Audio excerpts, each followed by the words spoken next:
So the final part of the 7 keys formula, and perhaps the most important one as you seek to prepare for growth, is systemization. You see, before you can scale up, you must make sure that your business has solid foundations on which to grow. What do I mean by that? Well, you'll want to prepare your business for fast growth over the next couple of years without buckling under the pressure. You don't want to be in a situation where your staff are struggling to cope with demand, orders are being missed, quality declines. Secondly, high growth can be expensive. Be under no illusions about the strain that business growth can have on cash flow. And there are several reasons for this. You're investing more in marketing and customer acquisition. You may have upfront costs with new customers, such as buying stock or building systems.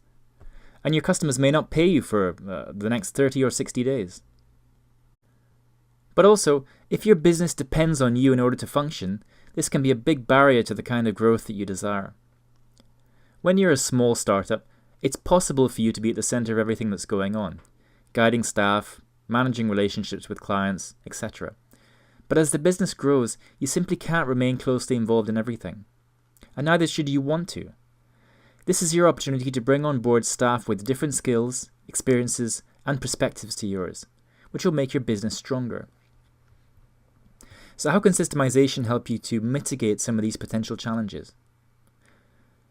In the business context, systemization is about making your operations more reliable, more consistent, and more profitable. And that means automating what can be automated, outsourcing what you don't need to do in-house, and ensuring that the remaining tasks are performed efficiently and effectively. And for you, the business owner, it means delegating as much as you possibly can to allow you to focus on providing the vision and leadership required to grow the business. Simply put, this is how you take an idea and turn it into a business. It's how you go from being a hands-on entrepreneur who's involved in every aspect of the business and never takes a holiday, to being a leader who comes up with the vision, sets the strategy, and then directs teams to implement it, allowing you to focus on the areas of the business that you really enjoy. Systemization is also how you ensure that the business growth you achieve with the 7 keys is sustainable. So don't dismiss it as relevant only to your office manager or IT partner. How well you implement these systems and processes can make or break your business.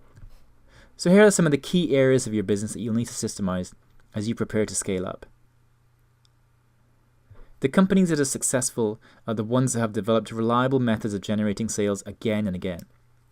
If your sales are inconsistent, maybe it's because you're only doing the things that work some of the time. Whether you're delivering a book or sending a highly skilled professional out to a client, the last thing you want to do is drop the ball and upset your customer before they've even had a chance to experience your product or service. Cash is the lifeblood of a small business, and you don't want to wait a day longer than necessary to collect payment. So you must have a rigorous system for invoicing customers, chasing payments, and banking the cash if necessary.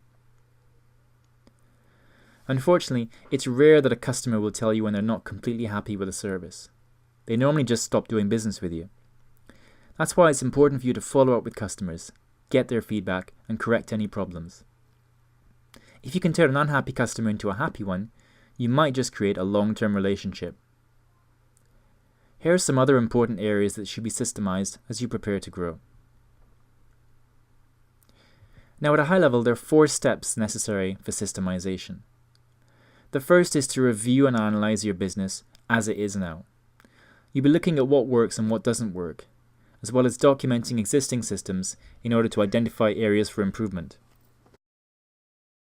Step 2 is to improve your existing systems and processes, making the business more efficient and profitable. This can be quite rewarding because the investment so far in terms of money will have been small, but you'll start to see returns immediately. Step 3 involves a combination of installing new systems, implementing new processes and better ways of working, and outsourcing what you don't need to do internally. And the final step is to invest in your staff and yourself.